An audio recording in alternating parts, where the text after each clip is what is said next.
اسلام یہ ہے. ایسی اسپرٹ پیدا کیجئے. اگر آپ ایسا نہیں کر سکتے تو آپ کو کوئی حق نہیں بنتا ان لوگوں کے لیے جو اپنے طور پر اس کام کو انجام دے رہے ہیں. اس میں اگر ایک چیز دوسری پہلو اگر اس کا دیکھا جائے، جس طرح سے اپیل جو کی گئی ہے تو اس میں یہ بھی کہا گیا ہے کہ ہماری اس اپیل کو نیوز چینل دوسرے طریقے سے پیش کر سکتے ہیں اور اس پر بھی ڈسکشن ہو سکتی ہے، اور اسی لیے میں نے آج آپ کو یہاں بلایا ہے، کیونکہ آپ نے جس طرح سے کہا کہ جب تک آپ اپنی بات لوگوں تک پہنچائیں گے نہیں صحیح انداز میں، اور جو اسلام کی صحیح تصویر ہے اس کو جب تک پیش نہیں کیا جائے گا، تو جو غیر مسلموں کے اندر اسلام کے بارے میں غلط فہمیاں ہیں ان کو کس طرح سے دور کیا جائے گا، ان کا ازالہ کس طرح سے کیا جائے گا. دوسرا سوال یہ ہے کہ کیا اس کی ٹائمنگ کو لے کر اگر ہم دیکھیں جس طرح سے دارالعلوم دیوبند سے یہ پوری اپیل جاری کی گئی ہے، لیکن اگر جو اس کے اکابرین ہیں اس میں چاہے مولانا ارشد مدنی کا بات کریں چاہے مولانا محمود مدنی کی بات کریں، تو کیا ان لوگوں پر بھی لگام لگے گی میڈیا میں آنے؟ یہی ایک بڑا سوال ہے.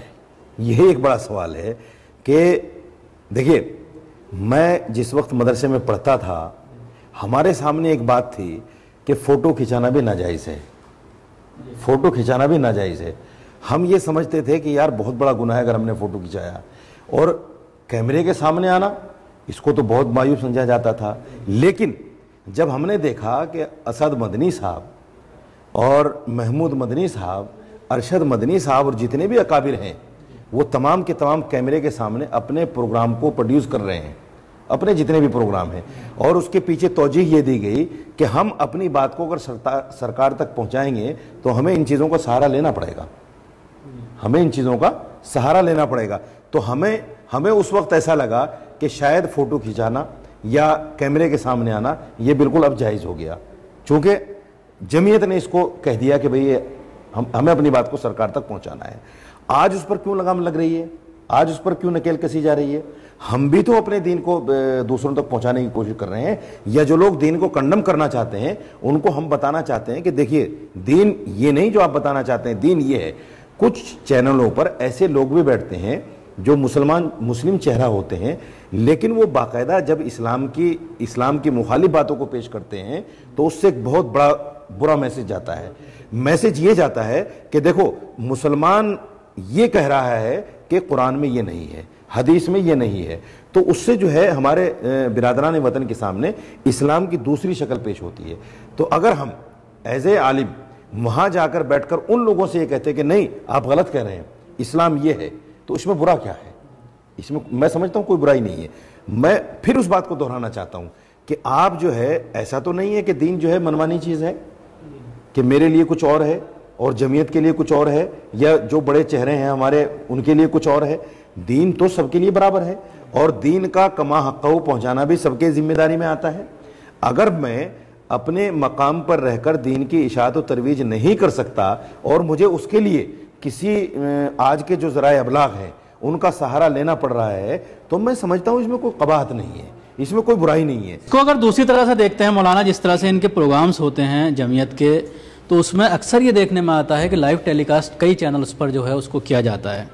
لیکن آج جس طرح سے ہم 21ویں صدی میں ہے، سیٹلائٹ کا زمانہ ہے، نیٹ کا زمانہ ہے، لیکن اس کے باوجود اس طرح کا بیان ایک بہت بڑے ادارے سے آنا، ہمیں کوشش یہ کرنی چاہیے تھی کہ اپنے میڈیا ہاؤسز کو کھڑا کریں. اتنی بڑی بڑی جماعتیں ہندوستان کے اندر کام کر رہی ہیں، ایک ایک پروگرام کے اوپر کروڑوں روپیہ خرچ کیا جاتا ہے بھیڑ دکھانے کے لیے. لیکن جو ایک میڈیا ہاؤس ہونا چاہیے تھا، آپ نیوز چینل کو آپ چھوڑ دیجئے، اخبارات کی اگر بات کرتے ہیں تو اس میں بھی کوئی جو ہے مسلمانوں کا ہاتھ نظر نہیں آتا، کہ صرف اردو کے اخبارات مسلمانوں کے ذریعے کچھ چلائے جا رہے ہیں، لیکن انگلش میڈیا یا ہندی میڈیا میں پوری طرح سے ایک خلا ہے. اور اس کے ساتھ ہی اب جس طرح سے ڈیجیٹل میڈیا کا زمانہ ہے، ویب چینل کا زمانہ ہے، تو اس میں بھی ابھی کوئی بھی بڑی جماعت یا تنظیم سامنے نہیں آئی ہے. بالکل، یہ بہت بڑا ایشو ہے، بہت بڑا ایشو ہے. اور میں سمجھتا ہوں کہ جمعیت کے پاس یا دارالعلوم جیسے ادارے کے پاس وہ ذرائع ہیں. ایسا ہو سکتا ہے باقاعدہ میڈیا ہاؤس بھی کھولے جائیں اور باقاعدہ اپنی یہاں ایک سبجیکٹ بھی رکھا جائے جرنلزم کا، باقاعدہ بچوں کو وہاں تیاری دی جائے، ٹریننگ دی جائے اور ان کو سکھایا اور بتایا جائے کہ جرنلزم کیا ہے، ہمیں اپنی بات کو کیسے لوگوں تک پہنچانا ہے. یہ بہت بڑا ایشو ہے. میں تو یہ کہتا ہوں کہ دیکھیے آج مسلمان اس ریوڑ کی طرح ہے جس کا کوئی چرواہا نہیں ہے، جس کو کوئی دیکھنے اور بتانے والا نہیں ہے کہ آپ کو اس لائن پر چلنا ہے. آج یہ جو بڑی جماعتیں ہیں، یہ جو بڑی تنظیمیں ہیں، میں بالکل واضح انداز میں کہنا چاہتا ہوں کہ میں ان سے بری سوچ رکھتے ہوئے اس بات کو نہیں کہہ رہا ہوں، بلکہ ایک اچھی مثبت سوچ ان تک پہنچانا چاہتا ہوں کہ دیکھیے ان جماعتوں کو چاہیے کہ آج مسلمان جو بے سر و پیر دنیا میں جی رہا ہے اس کا کوئی سہارا بنے۔ جمعیت اور جامع مسجد یہ دو بڑے نام ہیں، اور میں بڑے احترام کے ساتھ ان دونوں ہی جگہ کے بڑے ذمہ دار لوگوں سے یہ کہنا چاہتا ہوں کہ آج کا مسلمان پھر آپ کی طرف نظر لگائے بیٹھا ہے، پھر آپ کی طرف نظر لگائے بیٹھا ہے۔ خدا کے لیے اس قوم کا سہارا بنیے، خدا کے لیے اس قوم کو اس دلدل سے نکالیے جو آج پستی کے گہرے غار میں یہ قوم گرتی جا رہی ہے، گرتی جا رہی ہے، گرتی جا رہی ہے، کوئی اس کو پوچھنے والا نہیں ہے۔ آج دیکھیے 3 طلاق کے نام ایشو کو لے کر کتنا بڑا واویلا ہے، اور جتنے بھی مسلم ایشوز ہیں، بابری مسجد کو لے کر کیا کچھ نہیں ہو رہا ہے۔ میں یہ کہنا چاہتا ہوں آپ لوگ کیوں سامنے نہیں آتے؟ آپ لوگ سامنے آئیے نا۔ یہی شکایت مسلمانوں کی اتر پردیش الیکشن کو لے کر بھی ان ساری جماعتوں سے ہے کہ ان جماعتوں کے ذریعے کوئی واضح لاہ عمل پیش نہیں کیا گیا، چاہے وہ جماعت اسلامی کی بات کریں یا جمعیت علماء ہند کی بات کریں، تو اس کو لے کر لوگوں کے اندر بے چینی تھی اور جو ووٹ تھا وہ تقریباً بٹتا ہوا نظر آیا۔ دیکھیے اس کے لیے میں RSS سے کمپیریزن کروں گا ان جماعتوں کا۔ RSS ہندوستان کی واحد وہ جماعت ہے جو اپنے مشن کو بڑی باقاعدگی کے ساتھ لے کر ہندوستان میں چل رہی ہے، اور اس کا ایک ہی مشن ہے ہندوستان میں ہندوتو کو لانا، کامن سول کوڈ اور یہاں پر جو بھی ہندو ایشوز ہیں ان کو اجاگر کرنا۔ میں جماعت سے یہ کہنا چاہتا ہوں اور جامع مسجد کے ذمہ داروں سے یہ کہنا چاہتا ہوں، شاہی امام صاحب سے بڑے احترام کے ساتھ میں، کہ کیا آج ہمارے پاس ایسی کوئی پاور، ایسی کوئی طاقت نہیں ہے کہ ہم بھی اپنا ایک ایسا سپر پاور ہاؤس تیار کریں جس کی وجہ سے مسلموں کو گائیڈ لائن دیں؟ میں یہ نہیں کہتا کہ آپ مسلم جماعت بنائیے، مسلم جماعت یہاں چل بھی نہیں سکتی چونکہ مسلم لیگ کا حشر ہمارے سامنے ہے، اتحاد المسلمین کا حشر ہمارے سامنے ہے۔ میں یہ کہنا چاہتا ہوں کہ آپ ایک جماعت کو پکڑیے، آپ اپنے مقصد کو پیچھے ڈالیے۔ ہمارا جب مقصد سامنے آ جاتا ہے، میرا یا کسی بھی جماعت کا یا کسی بھی فرد واحد کا جب مقصد سامنے آ جاتا ہے اور جماعت کے لیے اور اپنے لیے جب کاز سامنے آ جاتے ہیں کہ میرے لیے ہو جائے، دوسرا کوئی کہیں بھی جائے، قوم کسی طرح مرے، کسی طرح ہو، مجھے اس سے لینا دینا نہیں ہے، تو وہاں کہیں نہ کہیں جماعت قوم سے ہم کٹ جاتے ہیں۔ تو میں یہ کہنا چاہتا ہوں کہ آپ اگر پوری قوم کے لیے سوچ رہے ہیں تو آئیے میدان میں نکل کر آپ ایک پارٹی کے ساتھ سمجھوتہ کیجئے اور اس سے یہ کہیے کہ دیکھیے جیسے یوپی کو آپ لے لیجئے، یوپی کے اندر 143 سیٹیں ہیں اور تقریباً 85 سیٹیں ایسی ہیں کہ مسلمان اپنے دم پر جیت سکتا ہے۔ آپ کسی بھی پارٹی سے سودا کیجئے، کسی بھی پارٹی سے بیٹھ کر بات کیجئے اور یہ کہیے کہ دیکھو ہم آپ کو 85 MLA دے رہے ہیں، ہم آپ کو 85 MLA دے رہے ہیں، لیکن آپ کو ہماری یہ باتیں ماننی پڑیں گی جو ہماری قوم کے لیے ضروری ہیں۔ ان باتوں کے لیے آپ نکل کر کیوں سامنے نہیں آتے؟ یہ تو فروعی مسائل ہیں، یہ تو ایسی باتیں ہیں جن کے لیے آپ اپیلیں جاری کر رہے ہیں۔ مجھے بڑا افسوس ہوا، میں ابھی نگر نگم کا چناؤ تھا دیوبند کے اندر، میونسپل کارپوریشن کا، تقریباً 10-15 سال پہلی بات ہے یہ، مجھے صحیح تاریخ یاد نہیں ہے۔ دارالعلوم سے ایک فتویٰ لیا گیا کہ صاحب عورت جو ہے کیا الیکشن میں کھڑی ہو سکتی ہے؟ تو دارالعلوم سے ایک فتویٰ آیا کہ نہیں کھڑی ہو سکتی۔ اس کے 3 دن بعد دارالعلوم کا ایک فتویٰ آ رہا ہے کہ نہیں، معقول پردے کے ساتھ کھڑی ہو سکتی ہے۔ ارے بھائی، کہاں آپ دین کو لے جانا چاہتے ہیں؟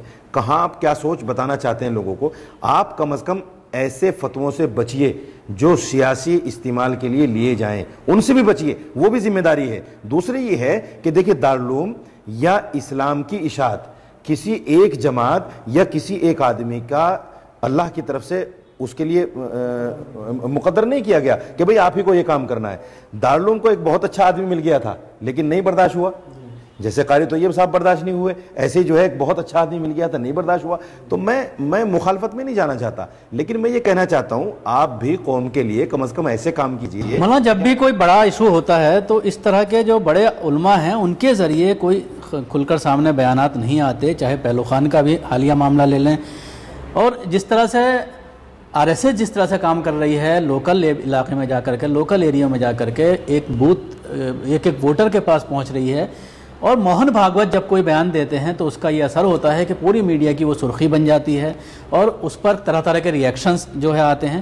لیکن ایک بہت بڑا ادارہ ہے دارالعلوم دیوبند، جہاں سے ہزاروں کی تعداد میں طلبہ نکلتے ہیں اور پورے ہندوستان میں قصبے قصبے میں قاسمی آپ کو دکھائی دے جائیں گے، تو ان کے ذریعے ایک نیٹ ورک نہیں بنایا جا سکتا جس کا پوری طرح سے استعمال کیا جائے اور جو اپنی چیزیں ہیں ان کو پہنچایا جائے اور جو ایک کمی ہے مسلمانوں کے اندر سیاسی بیداری کی اس کو پیدا کیا جائے؟ بالکل، میں نے جو پہلے بات آپ سے کہی تھی کہ مولوی جب فارغ ہوتا ہے وہ دنیاوی اعتبار سے اس کے سامنے کوئی جانکاری نہیں ہوتی. کیا ہمارا فرض یہ نہیں بنتا کہ مدارس کے اندر ہم ایسے ذرائع پیدا کریں کہ ہمارا جو مولوی مدرسے سے نکلے فارغ ہو کر اس کو دنیا کی پوری جانکاری ہو کہ دنیا میں کیا ہو رہا ہے اور کہاں کہاں کون کون سی سیاسی جماعتیں کس طرح سے کار فرما ہیں، کس طرح سے کام کر رہی ہیں، یا ہمیں سیاست میں اسلام کو ساتھ لے کر کیسے آگے بڑھنا ہے، یا ہمیں اپنی قوم کی سیاسی خدمات کیسے کرنی ہے. یہ بہت سارے ایشوز ہیں. میں تو یہ کہتا ہوں کہ مدارس کے اندر میڈیا سیل ہونا چاہیے، مدارس کے اندر ایسے ایشوز پر بات ہونی چاہیے. دیکھیے، دین کی اشاعت ایک بہت بڑا کام ہے، بہت بڑا کام ہے، اور میں بھی یہ کہنا چاہتا ہوں کہ دین کی اشاعت میں رخنہ اندازی نہ ہو، لیکن دین کی اشاعت کے ساتھ ساتھ اگر ہمارے میڈیا ہاؤسز ہوں اور ان کو بالکل الگ تھلگ ایک کام دے دیا جائے کہ صاحب آپ کو جو ہے اس طرح کے بیانات کا کنڈم کرنا ہے، یا اس طرح کے بیانات کا فیور کرنا ہے، یا اس طرح کی اپیلوں کو جاری کرنا ہے، یا آپ کو مسلم قوم کی رہنمائی کرنی ہے، یا الیکشن میں کیسے ہمیں کہاں کیا کرنا ہے اس کے لیے آپ کو اپیل جاری کرنی ہے، کیوں نہیں ہونا چاہیے؟ بہت ضروری چیز ہے. آج مسلمان آس لگا کے دیکھ رہا ہے کہ ہمارا کوئی رہنما نہیں ہے. موہن بھاگوت کھڑا ہوتا ہے اور وہ کوئی بھی بیان دے کے چلا جاتا ہے. RSS کا کوئی بھی نیتا کھڑا ہوتا ہے، کوئی بھی بیان دے کے چلا جاتا ہے. BJP کا کوئی بھی نیتا کھڑا ہوتا ہے، کوئی بھی بیان دے کے چلا جاتا ہے. اور ہم جیسے چھوٹے لوگ، چھوٹے عالم اس کو کنڈم کرنے میں اپنی زندگی صرف کر دیتے ہیں، لیکن ہم کنڈم نہیں کر پاتے. مولانا کیا کچھ اس معاملے میں ایسا نہیں لگتا کہ جب سے مولانا عبدالحمید نعمانی نے یہاں سے ریزائن دیا ہے اور وہ اکثر میڈیا میں دکھائی دے رہے ہیں اور کھل کر سامنے آ گیا ہے کہ ان کو کھلے طور پر منع کر دیا گیا تھا کہ آپ میڈیا میں نہیں آئیں گے، اور اس کے بعد جس طرح سے وہ اپنی آواز کو رکھ رہے ہیں، تو کیا اسی کو لے کر کے یہ اپیل جاری کی گئی ہے؟ مجھے افسوس ہوتا ہے.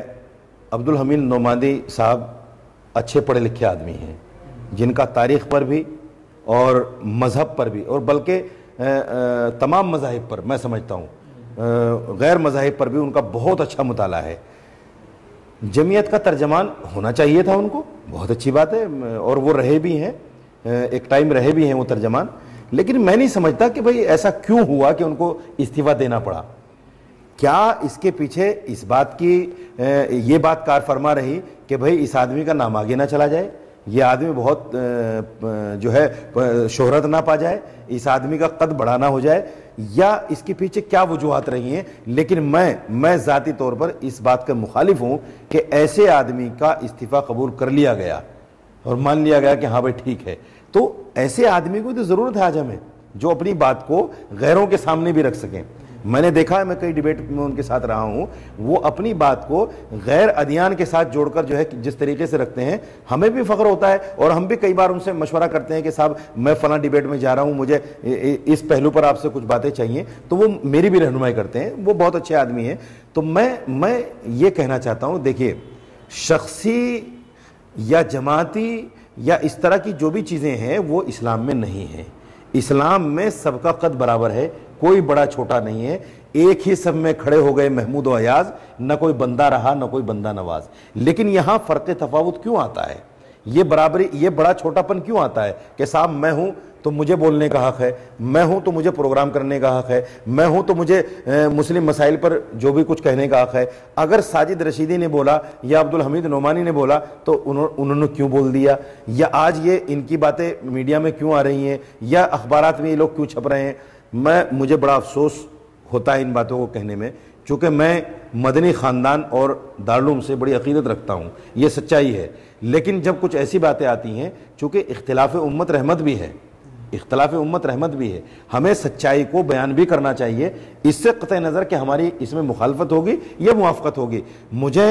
میں نے 2002 میں ایک پروگرام کیا تھا، 2000 میں، اس کے لیے جو میرے ساتھ ہوا ہے میں آپ کے چینل پہ بول نہیں سکتا. اس کو کچھ بڑے چہروں نے، کچھ بڑی جماعتوں نے اس کو لے کر جیسے کنڈم کیا اور اس کو ناکام بنانے کی کوشش کی، جس کے سارے ثبوت میرے پاس موجود ہیں. یہ اپنے آپ میں بہت دکھد ہے. کسی بھی چہرے کو سامنے آنے نہیں دیا جاتا، کسی بھی آدمی کو آگے بڑھنے نہیں دیا جاتا. بالکل اخلاص کی کمی ہے، نام و نمود. آخری سوال میں آپ سے کروں گا کہ کیا اب آپ ڈیبیٹ میں جائیں گے؟ نہیں، میں جاؤں گا. دیکھیں، میں کسی کا مرہون منت نہیں ہوں، میں تو بالکل ڈیبیٹ میں جاؤں گا. میں آزاد ہوں اپنے دین کی اشاعت کے لیے. مجھے کوئی جماعت یا کوئی ادارہ مجھے اس کا پابند نہیں کر سکتا کہ آپ جو ہے فلاں ڈیبیٹ میں جائیں گے فلاں میں نہیں جائیں گے، یا آپ فلاں چینل پہ جائیں گے فلاں چینل پہ نہیں جائیں گے۔ کیوں نہیں جاؤں گا بھائی؟ میں تو یہ سمجھتا ہوں کہ اگر میں پورے 1 سال میں یا پورے 2 سال میں یا پوری زندگی میں اگر ایک مسلمان کو صحیح اسلام بتانے میں کامیاب ہو گیا تو میرا مشن سفل ہے۔ اگر میں ایک غیر مسلم کو اسلام کے دائرے کے اندر لانے میں کامیاب ہو گیا تو میرا مشن سفل ہے۔ تو میں کیوں اپنے کام کو چھوڑوں؟ میں تو ایک مشن لے کر چل رہا ہوں۔ میرا مقصد واہوائی نہیں ہے، اللہ جانتا ہے، چونکہ اگر واہوائی میرا مقصد ہوتا، میرا 4-5 اخباروں میں ایڈ چل رہا ہے، میرا نام بھی چھپتا ہے، میرا فوٹو بھی چھپتا ہے، مجھے ضرورت نہیں اس چیز کی۔ میں تو اس لیے جاتا ہوں کہ بھئی دین کی اشاعت میں جو کمیاں اسلام کے نام پر، مسلمان کے نام پر ہو رہی ہیں، ان کمیوں کو میں کہیں نہ کہیں پورا کر سکوں اور اسلام کی صحیح بات کو تمام لوگوں کے سامنے پیش کر سکوں۔ شکریہ۔ یہ تھے مولانا ساجد رشیدی صاحب جو اپنی بات رکھ رہے تھے۔ جس طرح سے اپیل جو جاری کی گئی ہے، ان کا کہنا ہے کہ اس اپیل کے بجائے دارالعلوم دیوبند کو اور بہت ساری چیزیں ہیں جن پر دھیان دینے کی ضرورت ہے اور ایک لیڈرشپ پیدا کرنے کی ضرورت ہے، تاکہ جب بچے وہاں سے فراغت کے بعد جائیں تو وہ نہ صرف دین بلکہ دنیا کی بھی نالج رکھیں اور ایک صحیح راستہ دکھانے میں خاص طور سے اپنے علاقے کے لوگوں کو سیاسی بصیرت پیدا کرنے کی ان کے اندر کوشش کریں۔ خدا حافظ۔